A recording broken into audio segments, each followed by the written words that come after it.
আগের মতো মাহফিলের আমেজ আর নেই। একটা সময় মাহফিলে আগে আগে চলে যেতাম প্রিয় বক্তার আলোচনা শোনার জন্য, প্রিয় বক্তাকে কাছ থেকে দেখার জন্য, সামনে বসার জন্য কিংবা একটু বসার জন্য। এখন আর সেটা করা লাগে না। পরে গেলেও চলে, জায়গা পাওয়া যায়, প্রিয় বক্তাকে দেখা যায়। আর সব থেকে বড় বিষয় কি জানেন?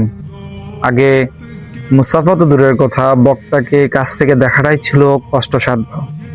এখন প্রিয় বক্তার সাথে মুসাফা করা যায়, দেখা করা যায়, কথা বলা যায় এবং সেটা বহুবার করা যায়। কিন্তু আগের মতো সেই আমেজ নেই। সেই বক্তাও রয়েছে, সেই স্টেজও রয়েছে, সেই মাঠটাও রয়েছে, কিন্তু শ্রোতারা হারিয়ে গিয়েছে। তারা কোথায়? তাদেরকে কি ফিরিয়ে আনা যায় না? আর তাদের এই হারাবার দায় কি শুধু তাদের, না আমাদেরও রয়েছে? আমি মনে করি সকলের দায়ভার এখানে রয়েছে।